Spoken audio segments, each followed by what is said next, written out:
Welcome to Echoes of the Unseen.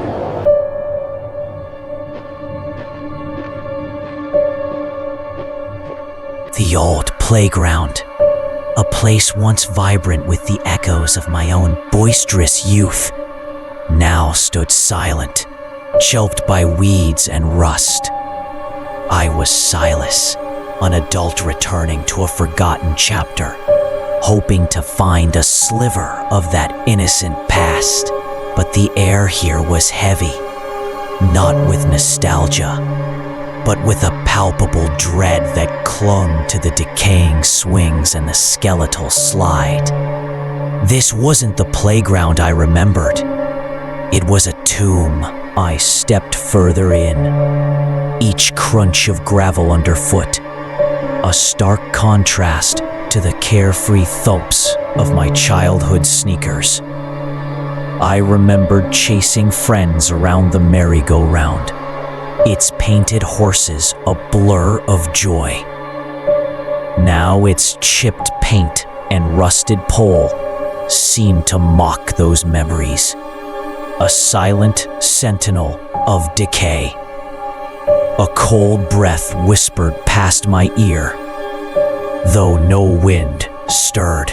My favorite spot, the wooden fort, loomed ahead, its planks splintered and gray. I used to be king of that fort, surveying my imaginary kingdom. Now, as I approached, the entrance gaped like a hungry maw. A prickle of unease crawled up my spine, a feeling of being watched, of something lurking just beyond the edge of my sight. "Just your imagination, Silas," I muttered, trying to shake off the growing chill. I attempted to climb the rickety ladder, a gesture of defiance against the oppressive atmosphere. But halfway up, a faint, mournful giggle reached my ears.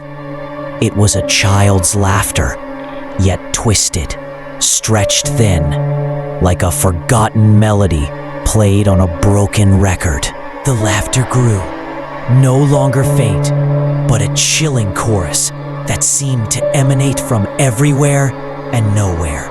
A sudden, intense cold enveloped me, as if an unseen presence had just passed through my very being. I spun around, heart hammering against my ribs, desperate to pinpoint the source, to find a rational explanation. There was nothing.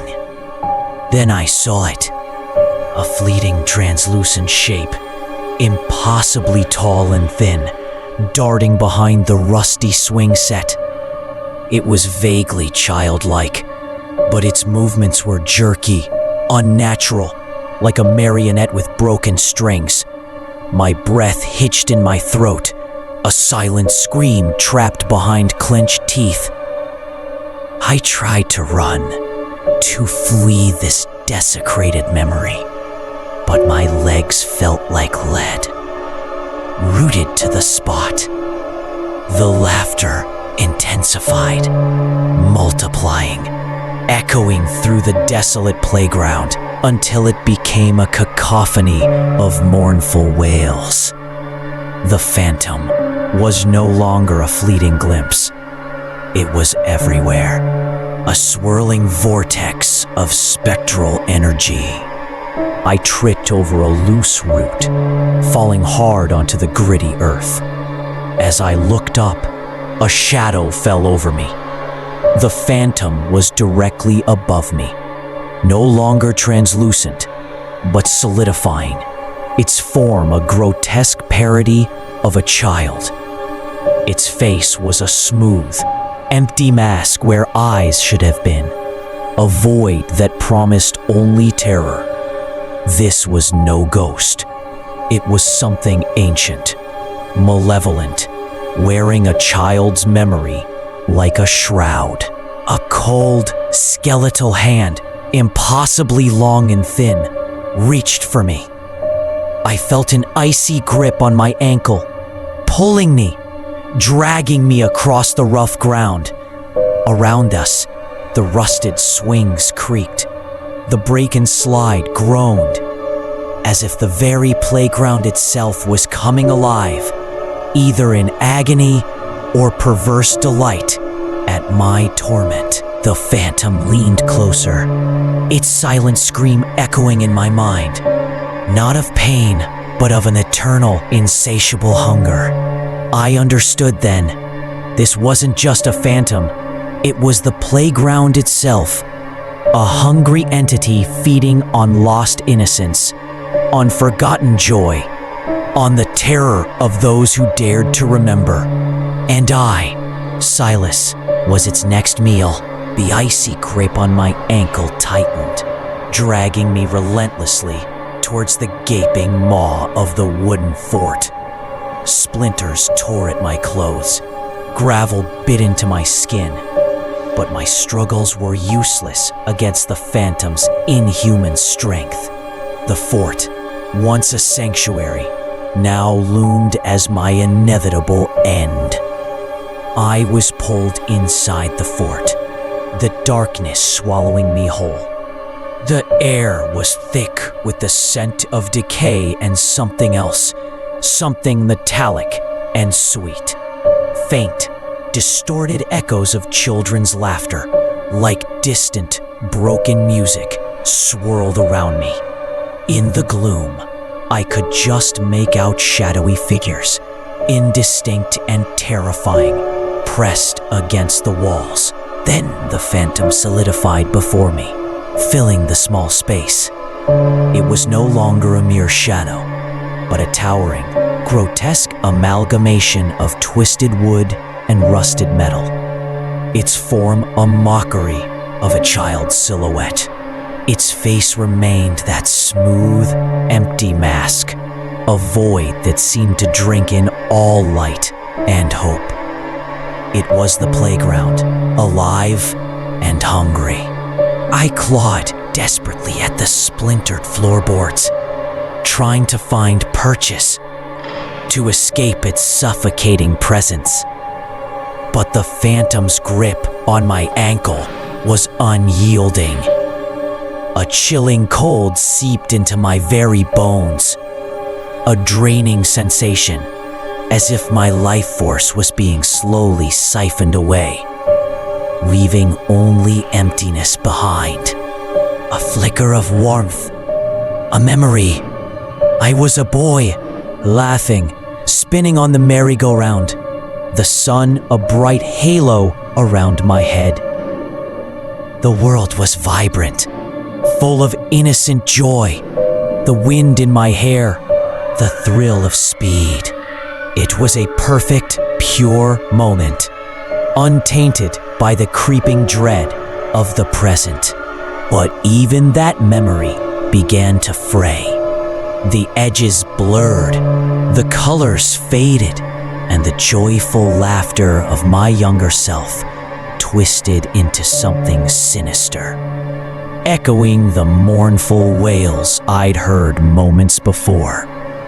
The phantom was not just taking my life, it was devouring my past, corrupting my very essence. Back in the suffocating darkness of the fort, I felt my memories being ripped from me, like pages torn from a book. Fleeting images of other children, their faces contorted in terror, their innocent joy consumed, flashed before my eyes. They were the phantom's previous meals, their essence now part of its monstrous being. The phantom above me began to shift, its form growing, becoming even more monstrous. A rusty swing chain snaked out, becoming an arm, a jagged piece of the slide twisted into a leg. It was incorporating the very playground equipment into its grotesque body, growing stronger, more terrifying, with each memory it devoured. My strength was ebbing, my vision blurring, but a desperate spark of defiance ignited within me. My gaze fell upon a small, jagged piece of rusted metal, a broken bolt protruding from one of the fort's splintered planks. A desperate, foolish plan began to form in my fading mind. With a surge of adrenaline, a final desperate burst of energy, I lunged. My fingers closed around the cold, sharp metal, tearing my skin but providing a weapon. The phantom recoiled slightly, a guttural groan of surprise emanating from its featureless face, momentarily caught off guard by my unexpected resistance. I brought the jagged metal down, aiming for the phantom's core, a swirling vortex of darkness in its chest, where I sensed its malevolent energy was most concentrated. It was a desperate, wild strike, fueled by terror and a primal will to survive. A shriek, not of a child, but of grinding metal and splintering wood, tore through the fort as the jagged metal connected. A dark, viscous liquid, like crude oil, oozed from the shallow wound I had inflicted. The phantom reeled back, its monstrous form momentarily faltering. The wound, though small, caused the phantom's towering form to waver, its grotesque features flickering like a faulty projection. The oppressive cold in the fort lessened, a faint breath of fresh, albeit stale, air reaching me. A momentary window, a fleeting chance for escape, had opened. Gravely injured, my body screaming in protest, I pushed myself forward. Every muscle ached, every breath was a struggle, but the primal urge to live, to escape this living nightmare, propelled me. This was my only chance, my last desperate gamble. I scrambled out of the fort, leaving the wounded, shrieking phantom behind. I didn't dare look back, running as fast as my weakening body would carry me. The playground's malevolent presence, a chilling weight on my back. I had escaped, but the echoes of its hunger, the void of lost innocence, would forever haunt Silas. Don't move yet.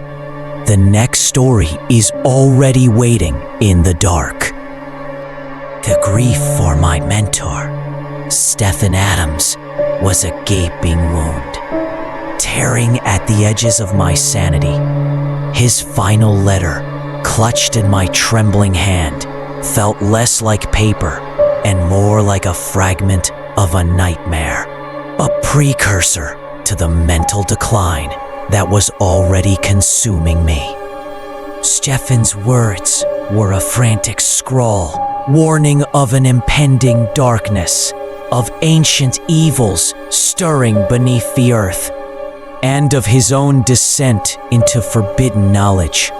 His obsession with witchcraft had grown alarming, a feverish pursuit that ended abruptly with his disappearance, driven by a desperate, gnawing need to understand. I moved to Barton Village, the last known location of Stephen's frantic research.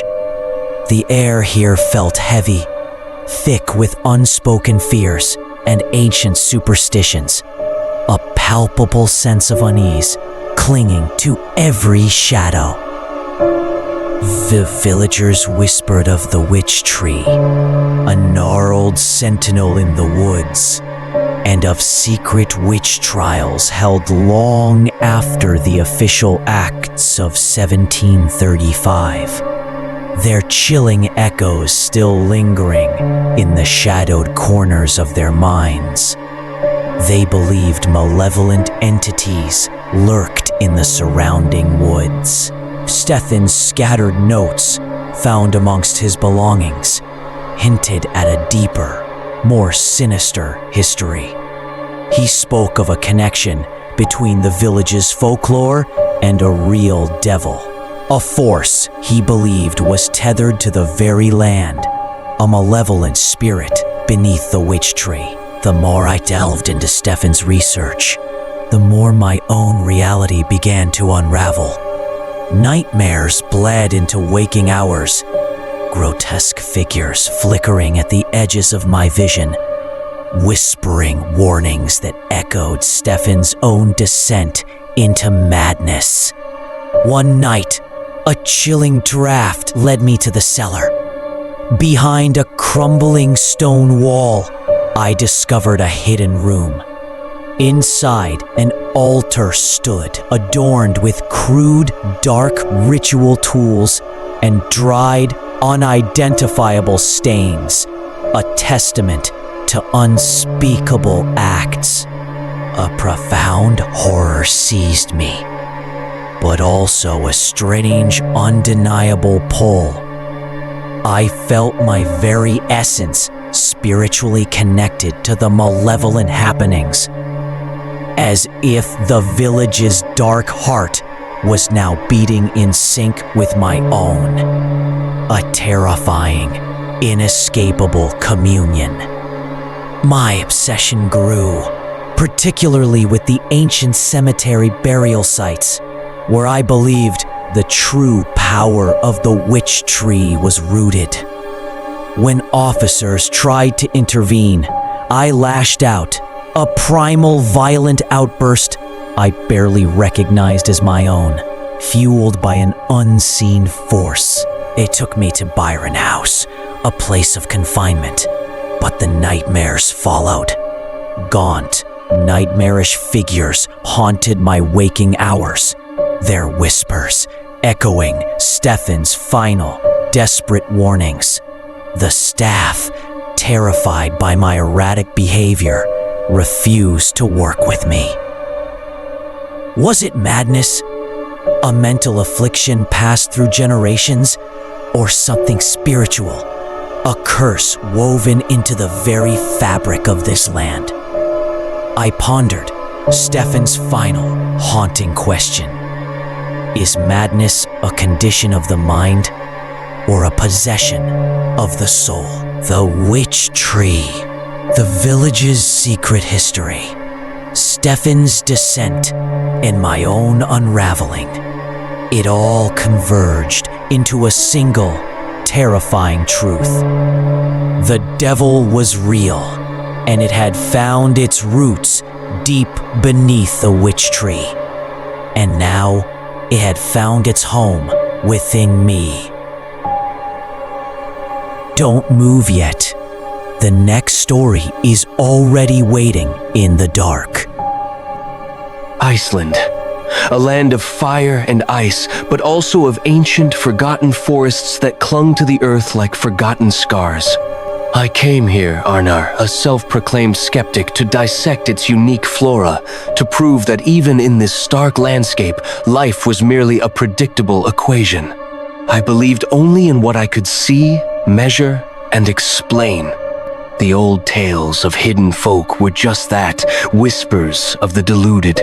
My camp was a solitary, vulnerable dot in a sea of jagged, moss-covered lava fields, miles from the nearest road. The silence was absolute, a heavy blanket, broken only by the mournful cry of a distant bird or the insidious whisper of the wind. This isolation, I told myself, was my sanctuary, my sterile laboratory. I was alone, truly alone, and that was precisely how I preferred it. One morning, while tracking a rare species of Arctic fox, I found them. Not fox tracks, not reindeer. These were enormous, unlike anything I'd ever encountered. 3 massive splayed toes, ending in something disturbingly blunt, as if a great heavy weight had been dragged across the earth. My first thought was a lost, oversized domestic animal. My second, a cold dread that snaked up my spine, a feeling I violently suppressed. Curiosity, the scientist's most fatal flaw, dragged me forward. The tracks led into a small, ancient forest, a rarity in Iceland, nestled in a sheltered valley like a forgotten wound. The trees were gnarled and twisted, their branches heavy with grotesque lichen, creating a perpetual, suffocating twilight. The air grew heavy, damp, and strangely, unnervingly still, as if holding its breath. Then, I saw it. A clearing, but not natural. Trees, massive and ancient, had been violently torn from the earth, their roots exposed like grotesque, grasping claws, still dripping with soil. A faint, acrid smell, like damp earth mixed with something animalistic, foul and utterly alien, hung heavy in the air, clinging to my throat. This wasn't the work of a storm. This was something else entirely. A flicker of movement in the periphery. A shadow, too large, too fast, a blur of impossible speed, darting between the ancient, twisted trunks. My heart hammered against my ribs, a frantic drum. I spun around, binoculars raised, but saw nothing. Just the dancing, deceptive shadows of the forest. My mind desperately raced, trying to rationalize it. A reindeer, a trick of the light, anything but the truth. But the profound, chilling unease persisted, a cold hand on my neck. Skepticism warred with a primal, screaming instinct. I couldn't leave it. I had to know, even if it meant tearing open a wound in my understanding of the world. I returned to my camp, gathered my most robust camera traps, and spent the next few hours meticulously, almost obsessively, placing them around the disturbed clearing. A desperate prayer to capture whatever abyssal horror lurked in the ancient wood.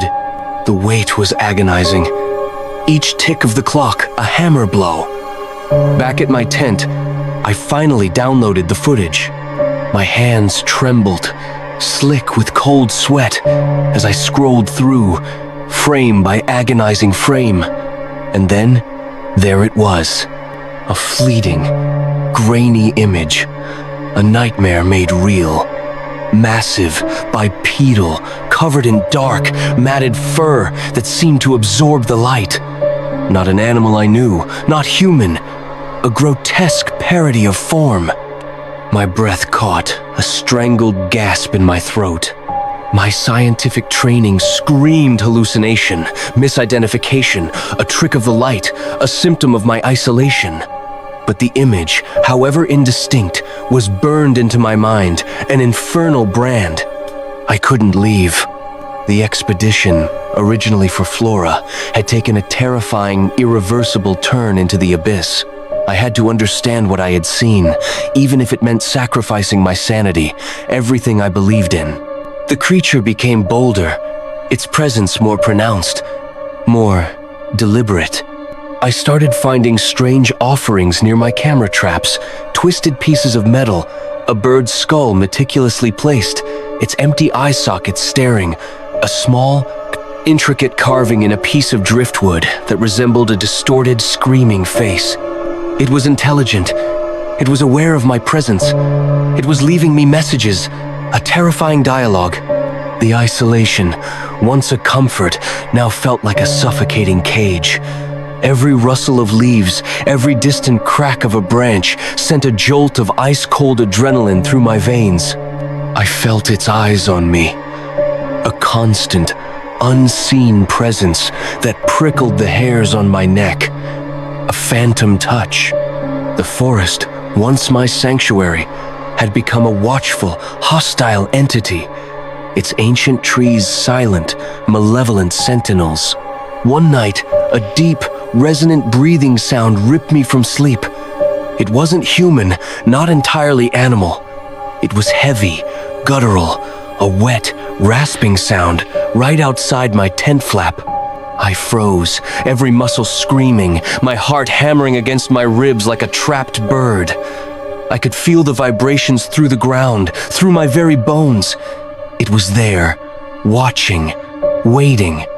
Its breath, a cold, foul mist, seemed to seep through the fabric. In the morning, my camp was a desecrated mess. My food supplies were scattered, some torn open with savage precision, others simply moved, rearranged into unsettling patterns. My backpack had been rummaged through, its contents strewn across the ground like discarded entrails. It wasn't a bear.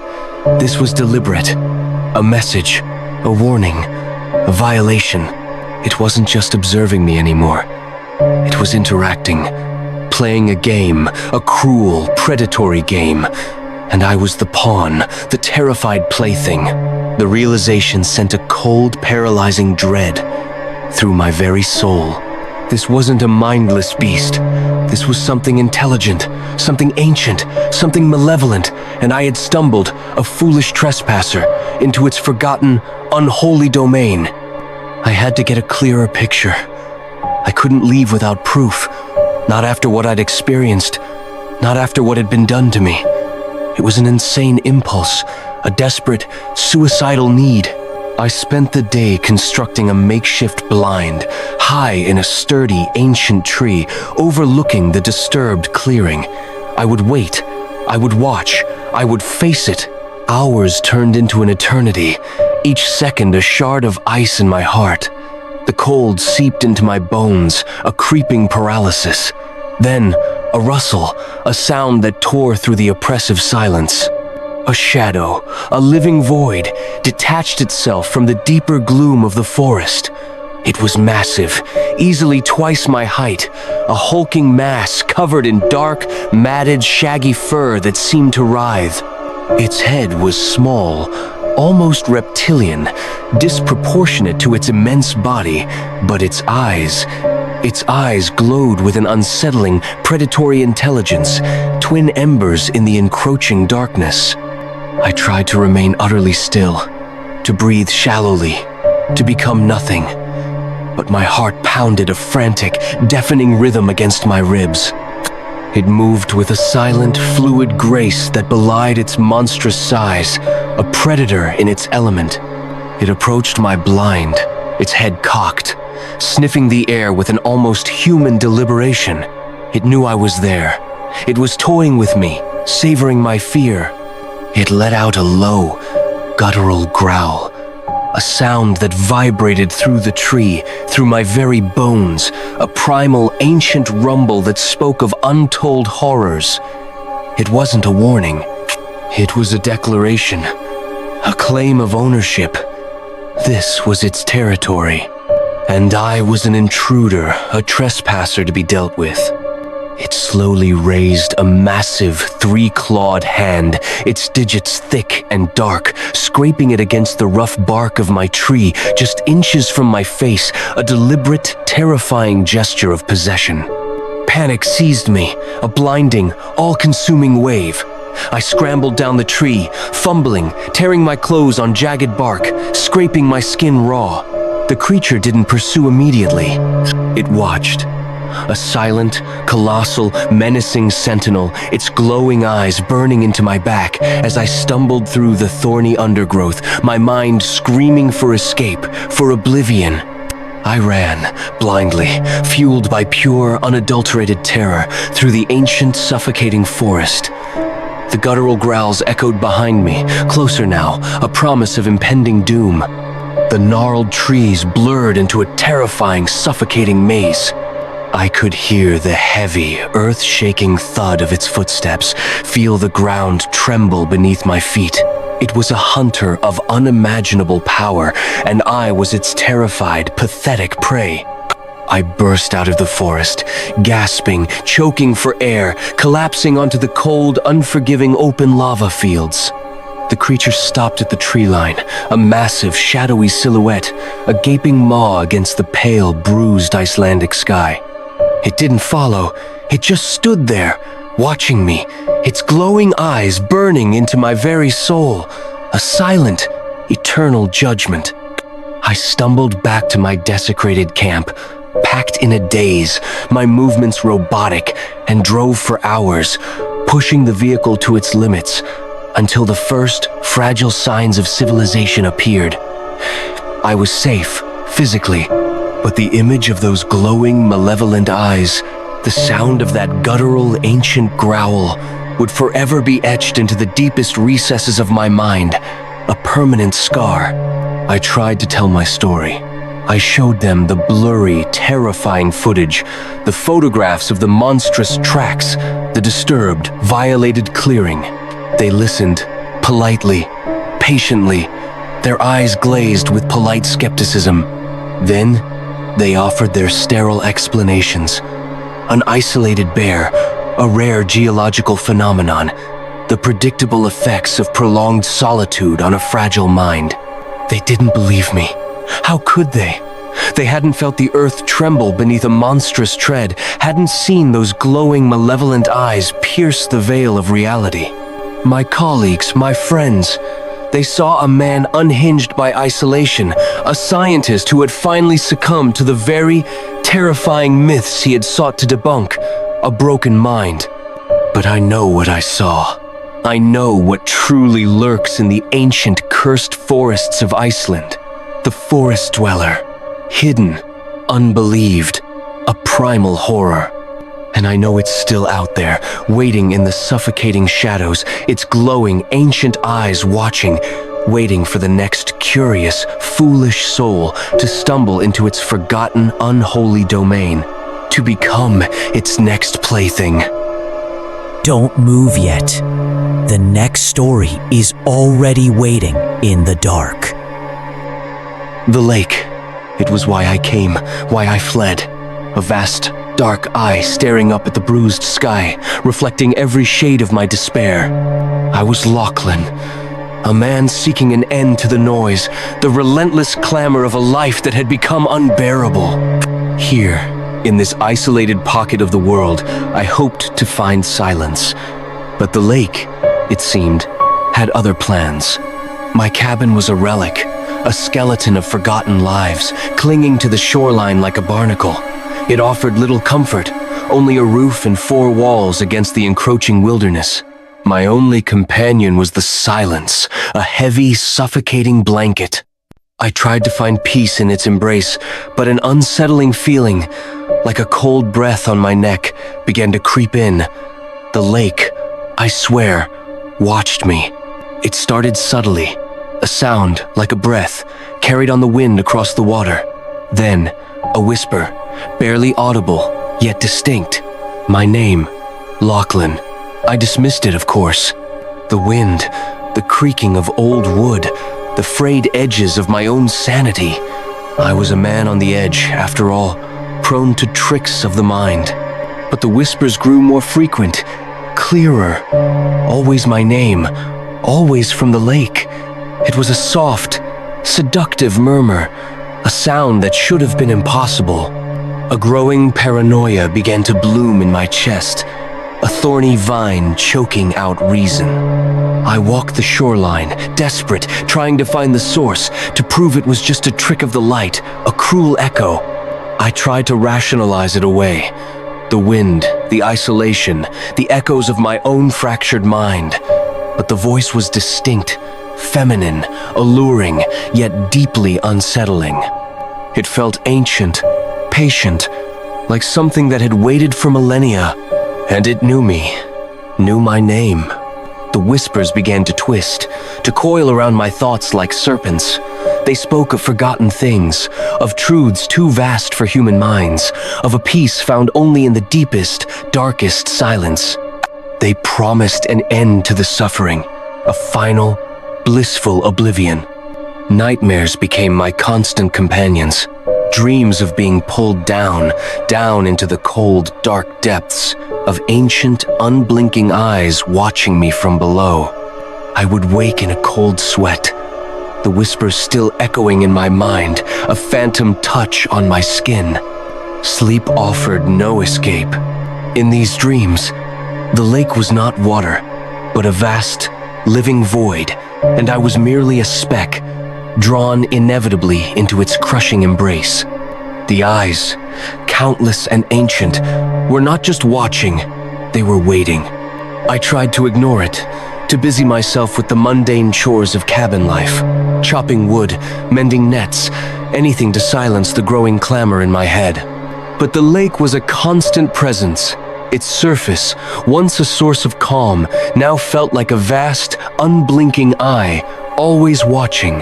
The whispers were louder now, more insistent, weaving themselves into the fabric of my waking thoughts. But the mundane offered no solace. The scent of pine became the metallic tang of deep water, the sound of the axe striking wood, the rhythmic throb of an unseen heart. The lake was no longer outside. It was seeping into me, a cold, creeping dread. The cabin, once my sanctuary, became a cage. The walls seemed to press in, the shadows to deepen and writhe. Every creak of the old wood, every gust of wind, became a part of the lake's insidious song. I felt its presence in every corner, a cold, unseen breath on my skin. The only way to silence the whispers, I realized, was to face them. To plunge into the heart of the darkness and either find oblivion or reclaim my sanity. A terrible, desperate resolve hardened in my chest. I would go to the lake. I decided to confront it. To take my old, weathered rowboat out onto the dark heart of the lake, to face whatever spectral tormentor haunted its depths. The air grew heavy, thick with an unnatural stillness. The water, usually restless, was unnaturally calm, like polished obsidian. As I pushed off from the shore, the whispers surrounded me, a chorus of my name. The voice was directly beneath me now, a low hum that vibrated through the boat, through the very marrow of my bones. It wasn't just my name anymore. It was promises, secrets, things I desired, things I feared. It knew my deepest thoughts, my hidden shames, my unspoken longings. It was inside my head, a parasitic presence. The hum intensified, a symphony of impossible frequencies that vibrated behind my eyes, blurring my vision. The lake's surface began to shimmer, not with light, but with a dark, liquid energy, reflecting not the sky, but a swirling cosmic void. The lake began to breathe, slow, deliberate undulations like a vast, sleeping beast stirring from an ancient slumber. The boat rocked gently, a cradle on the cusp of an abyss. The whispers intensified, weaving a tapestry of my deepest fears and most forbidden desires, making them feel real, tangible. A ripple, then a swirl, directly in the center of the lake. The water darkened, churning slowly, impossibly, as if a vast, unseen hand stirred the depths. I felt a cold, powerful current pulling at the boat, drawing me closer to the heart of the disturbance. My hands gripped the oars, uselessly. Something broke the surface. Not a head, not a limb, not anything I could name. A formless, glistening mass, dark and slick, rising slowly from the depths. It was too large, too alien, too utterly, profoundly wrong to comprehend. My mind screamed, but no sound escaped my lips. It was a living shadow, a nightmare given form, yet without form. Its surface was a canvas of impossible textures, obsidian that breathed, flesh that was stone, liquid light that was utter darkness. It defied all logic, all reason. The air grew heavy, thick with the scent of ozone and something else, something ancient and metallic, like old blood and rust. The mass continued to rise, its surface shifting, reforming, revealing glimpses of impossible geometry, of structures that defied all natural laws. The voice was everywhere now, inside my head, a deafening chorus of whispers, maddening, seductive, overwhelming. It told me to come closer, to join it, to be one with the deep, with the ancient silence. I felt an irresistible pull, a terrible gravity drawing me towards the monstrous form. I saw eyes, too many eyes, glimmering, ancient, intelligent, scattered across the dark, undulating surface of the mass. They were not animal eyes. They were knowing, hungry, reflecting my own petrified face back at me, distorted and stretched. a funhouse mirror of my impending doom. A tendril, thick and black, slick with lake water, extended from the mass. It moved slowly, deliberately, towards my boat, towards me. It was unnervingly fluid, a silent, predatory reach across the water. I was its prey, a fly caught in an ancient cosmic web. I tried to scream, but no sound escaped my parched throat. It was constricted, bound by an unseen terror. I tried to move, to flee, but my limbs were heavy, unresponsive, as if bound by an invisible force. I was paralyzed, a living statue of dread, my body a prisoner in its own skin. The tendril touched the boat, a soft, wet thud that vibrated through the old wood, through my very being. A cold seeped into the boat, into my bones. I felt a connection, a terrible, intimate bond with the thing in the water, a chilling embrace that promised oblivion. Don't move yet. The next story is already waiting in the dark. The forest was my sanctuary, my escape from the concrete world. I'd spent countless nights under its canopy, confident in my skills, my solitude. This trip, deep into the Blackwood, was meant to be no different. I set up my camp, the last rays of sun painting the sky in fiery hues, a perfect end to a perfect day, or so I thought. As twilight deepened, a chill seeped into the air, not just from the dropping temperature. A sound, faint at first, drifted through the trees. A low, guttural moan, like wind through a hollow log, but wrong. I dismissed it as an animal, perhaps a bear. The Blackwood was known for its wildlife, but the sound returned, closer this time and undeniably more complex. It wasn't a moan, it was a howl, a deep, resonant cry that seemed to vibrate in my very bones, unlike anything I'd ever heard. It carried a primal hunger, a raw, untamed savagery.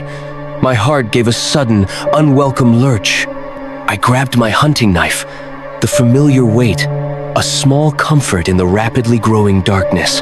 My senses, honed by years in the wild, were on high alert.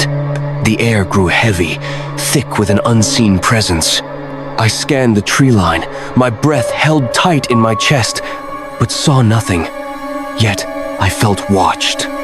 Then came the rustling, not the gentle sway of leaves, but heavy, deliberate steps. Something enormous was moving through the undergrowth, circling my camp. The howls had stopped, replaced by an unnerving silence, broken only by the snap of twigs and the crushing of leaves. It was toying with me. I scrambled into my tent, fumbling with the zipper, my hands shaking.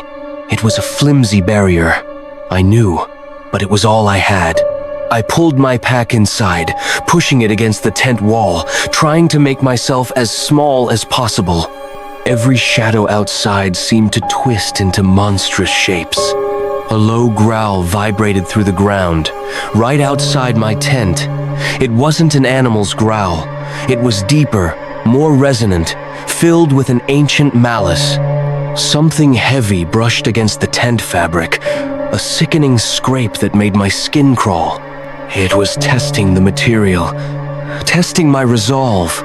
I spent the rest of the night in a cold sweat, listening to the creature circle, its movements heavy and deliberate. Sometimes it would stop, and I'd hear a soft sniffing sound right outside my tent flap. I didn't dare move, didn't dare breathe. The first night was a test of endurance, and I barely passed. When the first hint of dawn finally pierced the canopy, the sound ceased. I waited, heart hammering, for what felt like an eternity before slowly unzipping my tent. The forest was silent, eerily so. The air was crisp, but it carried the lingering scent of something foul, something predatory. I emerged, my muscles stiff, my body aching. The ground around my tent was churned, deep indentations marring the earth. The tracks were enormous, unlike any animal I knew. 3 massive clawed toes, ending in something too sharp, too long. This wasn't a bear. This was something else entirely. A few yards away, I found it. A deer, or what was left of it. Torn apart, not by a predator's instinct, but with a savage, almost surgical precision. Its bones were picked clean, its flesh stripped, and its head was missing. A cold, nauseating dread settled in my stomach. My sanctuary had become a hunting ground, and I was the prey. Panic threatened to overwhelm me, but I forced it down. I had to think, had to act. I couldn't stay in the flimsy tent. I needed a better defense, something stronger. I found an old, dilapidated ranger cabin a mile deeper into the woods, barely more than a shack, but it had solid walls and a sturdy door. It was overgrown, forgotten, but it was better than nothing. I spent the day reinforcing it, boarding up windows, piling heavy logs against the door. Every snap of a twig, every rustle of leaves made me jump. I felt its eyes on me, watching my every move, waiting for nightfall. The silence of the day was more terrifying than the howls of the night. It was a patient hunter, and I was its trapped meal. As dusk bled into night, the howls returned. Closer this time, more insistent, a chorus of guttural cries that seemed to mock my futile efforts. It was angry. It knew I was in the cabin. It was coming for me. The cabin shuddered as something slammed against the door. Wood splintered, and a low growl vibrated through the walls. It was trying to get in. I braced myself against the door, pushing with all my might, the flimsy wood groaning under the immense pressure. A claw, thick and black, tore through a gap in the boarded window, scraping against the wood with a chilling shriek. I saw a glimpse of its skin, rough, leathery, dark as pitch. It was reaching, searching for me, its movements slow and deliberate, filled with a terrifying intelligence. It began to mimic sounds, a child's cry, a woman's sob, my own name whispered in a voice that was eerily familiar. It was playing with me, trying to lure me out, to break my mind. My sanity frayed at the edges, the lines between reality and nightmare blurring. A sharp pain in my arm brought me back to reality. A splinter, driven deep by the creature's relentless assault on the wall. Blood welled up, a stark red against my pale skin. I was injured, exhausted, and running out of options. I wouldn't survive another night like this. Day 3. I was broken, but not beaten. I had to escape. I rummaged through my pack, my mind racing. I had a few flares, a small can of gasoline for my stove, and a desperate, half-formed plan. It was risky, suicidal even, but it was my only chance. As night fell, the howler returned, its cries more frenzied, more bloodthirsty. It knew I was weakening. I waited, heart pounding, for its first direct assault on the door. When it came, a deafening crash, I acted. I doused the splintered door with gasoline, then hurled the lit flare. A whoosh of flame erupted, engulfing the entrance in a wall of fire. The howler shrieked, a sound of pure agony, and recoiled. This was my chance. I ran, blindly, through the burning forest, the creature's enraged howls echoing behind me. It was close. I could feel its hot breath on my neck, hear the heavy thud of its pursuit. Trees blurred into a terrifying tunnel, every shadow a potential trap. I burst out of the tree line, gasping, collapsing onto a dirt road. The howls faded, replaced by the distant wail of sirens. I was safe, or so I told myself. The forest, however, still whispered its secrets, and the howler's cry would forever haunt my nightmares. They found me, eventually. I told them my story, but their eyes held polite disbelief. How could they understand? They hadn't heard the howls, hadn't felt its breath, but I know. I survived 3 nights with the night howler, and I know it's still out there, waiting for its next victim. Don't move yet. The next story is already waiting in the dark. The silence in the old house was a heavy shroud, thick with dust and the ghosts of forgotten laughter. Ember sat hunched on a tattered armchair, listening to the wind's mournful sigh through broken window panes. But then, a faint, distant whisper, like a forgotten lullaby, began to weave itself into the desolate quiet. Ember, my child. The whisper grew, no longer a gentle caress, but an insistent, guttural plea that clawed at the edges of her sanity. Ember clutched her head, trying to block out the insidious sound, but it seeped into her very bones. She knew it was Lilith, the entity that had once been her mother, drawing her deeper into the house's forgotten corners. The call, now a desperate, hungry moan, led her to the attic, a place she'd always avoided, a forbidden space shrouded in childhood nightmares. The door groaned open with a sound like a dying breath, revealing a suffocating darkness. The scent of rot was overwhelming now, mixed with something sickly sweet, cloying. Come closer, my sweet. Inside, the attic was a graveyard of forgotten things, shrouded in cobwebs and dust. Motes danced in the single shaft of moonlight that pierced the grime-coated window. And there, in the very center, a grotesque silhouette began to form from the shadows and grime, vaguely human, but terribly, horrifyingly wrong. The silhouette solidified into a decaying figure, skeletal and gaunt, draped in tattered clothes. Its eyes glowed with a malevolent hunger. My daughter, a voice rasped, "You've been gone too long. I've been so hungry." Lilith was upon her, a cold, bony embrace as sharp, needle-like teeth pierced her skin. The call finally ceased, replaced by a wet, slurping sound, and then a new whisper, familiar yet alien, began to echo in the darkness. "My child, come home." Days later, a different kind of silence settled over the town, a quiet unease.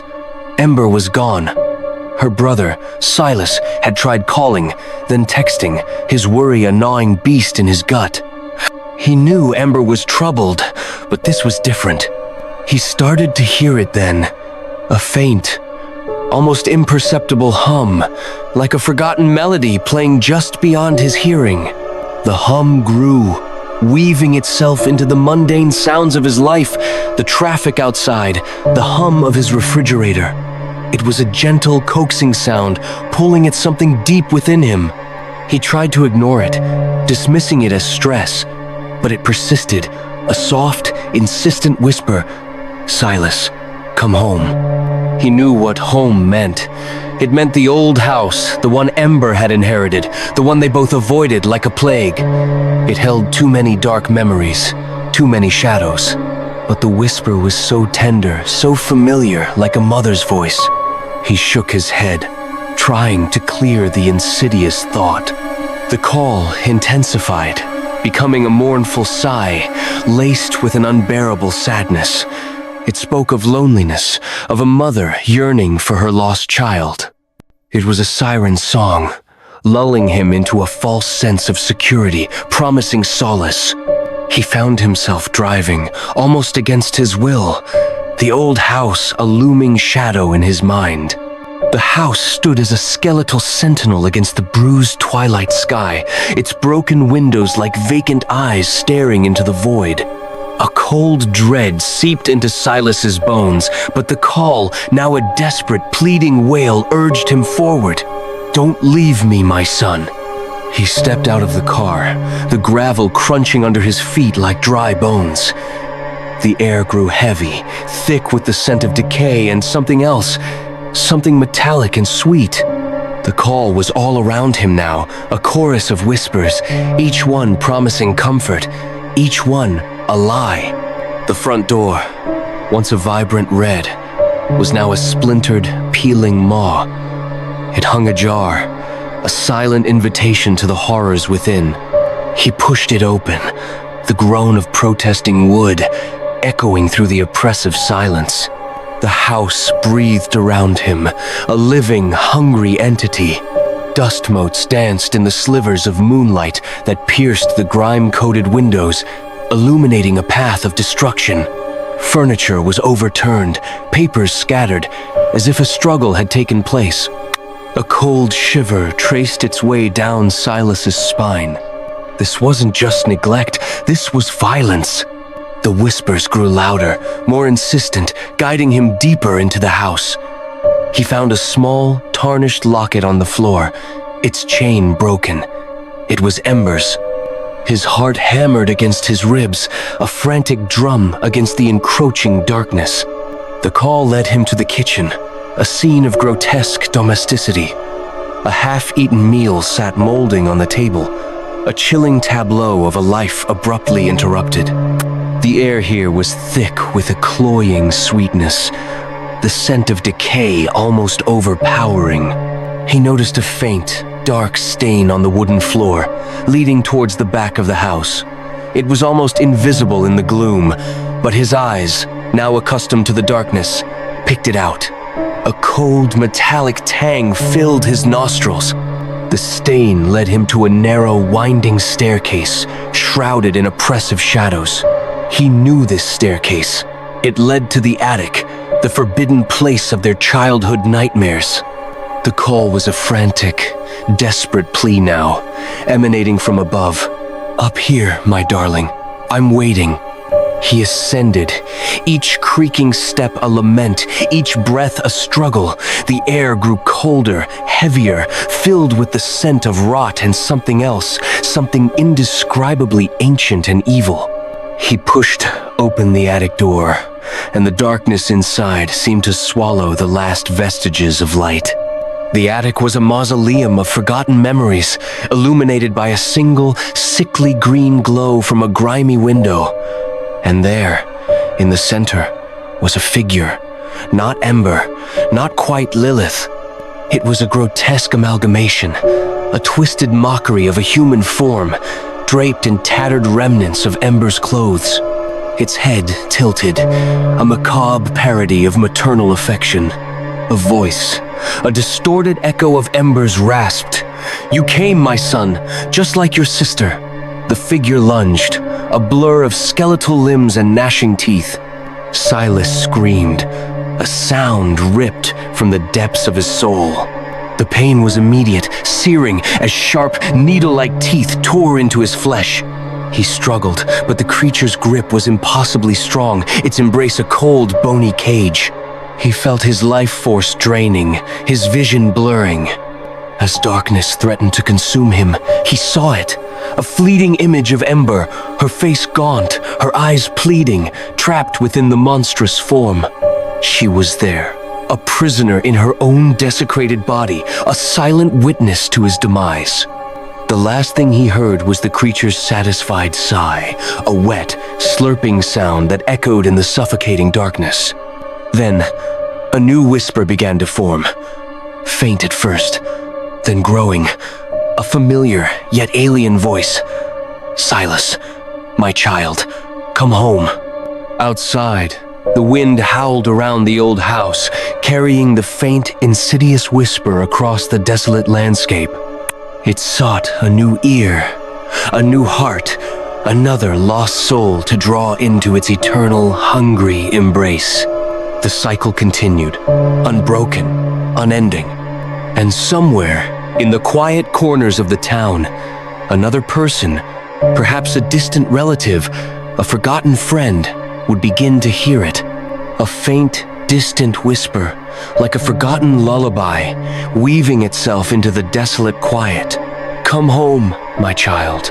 Like this video before something in the dark likes you. Subscribe now, or you'll miss the next scream. And comment below, if you dare, tell me your worst fear.